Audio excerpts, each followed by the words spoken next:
غزوہ خیبر کا قصہ ہجری کے 7ویں سال میں مدینہ منورہ کے قریب خیبر نامی مقام پر ایک بڑی جنگ ہوئی جسے غزوہ خیبر کہا جاتا ہے۔ رسول اللہ صلی اللہ علیہ وسلم نے مسلمانوں کی قیادت فرمائی۔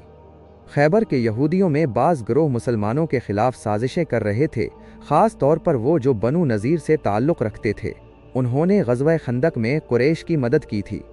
یہ کہانی ہمیں سکھاتی ہے کہ اللہ کی راہ میں ہمت اور ایمان عظیم فتوحات کا باعث بنتا ہے۔ خیبر ایک زرخیز اور امیر علاقہ تھا۔ یہودی وہاں مضبوط قلعوں میں رہتے تھے۔ نبی اکرم صلی اللہ علیہ وسلم جانتے تھے کہ خیبر کے یہودی مسلمانوں کے لیے خطرہ بن سکتے ہیں۔ آپ صلی اللہ علیہ وسلم تقریباً 1400 صحابہ کرام کے ساتھ خیبر کی طرف روانہ ہوئے۔ مسلمان رات کے وقت خیبر پہنچے اور خفیہ طور پر ڈیرے ڈالے۔ خیبر کے یہودیوں کو معلوم نہیں تھا کہ مسلمان آ رہے ہیں۔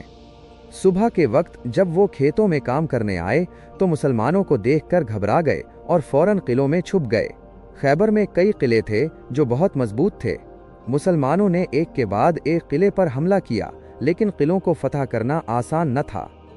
رسول اللہ صلی اللہ علیہ وسلم ہر روز ایک صحابی کو قلعے پر حملے کی قیادت کے لیے منتخب فرماتے۔ حضرت ابو بکر رضی اللہ عنہ اور حضرت عمر رضی اللہ عنہ نے کوشش کی، مگر قلعہ فتح نہ ہو سکا۔ ایک رات رسول اللہ صلی اللہ علیہ وسلم نے فرمایا، کل میں جھنڈا اس شخص کو دوں گا جو اللہ اور اس کے رسول سے محبت کرتا ہے، اور اللہ اس کے ہاتھ پر فتح عطا فرمائے گا۔ صحابہ کرام بے چین تھے کہ یہ سعادت کس کو ملے گی۔ صبح کے وقت رسول اللہ صلی اللہ علیہ وسلم نے حضرت علی رضی اللہ عنہ کو بلایا۔ ان کی آنکھوں میں درد تھا۔ رسول اللہ صلی اللہ علیہ وسلم نے اپنا لعاب دہن ان کی آنکھوں میں لگایا اور دعا فرمائی، جس سے ان کی آنکھیں فوراً ٹھیک ہو گئیں۔ حضرت علی رضی اللہ عنہ جھنڈے کے ساتھ قلعے کی طرف روانہ ہوئے۔ خیبر کے سب سے مشہور جنگجو مرحب نے انہیں چیلنج کیا۔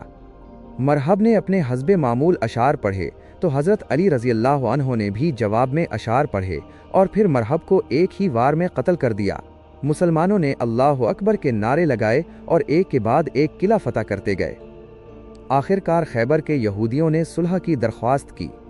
نبی کریم صلی اللہ علیہ وسلم نے ان سے معاہدہ فرمایا کہ وہ خیبر میں رہ سکتے ہیں، لیکن اپنی فصل کا نصف حصہ مسلمانوں کو دیں گے۔ مسلمانوں کو بہت سا مال غنیمت، اسلحہ اور وسائل حاصل ہوئے۔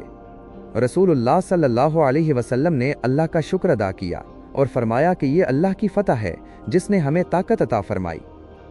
سبق: غزوہ کے خیبر ہمیں یہ سکھاتا ہے کہ ہمت، ایمان اور اللہ پر توکل سے بڑا دشمن بھی شکست کھا سکتا ہے۔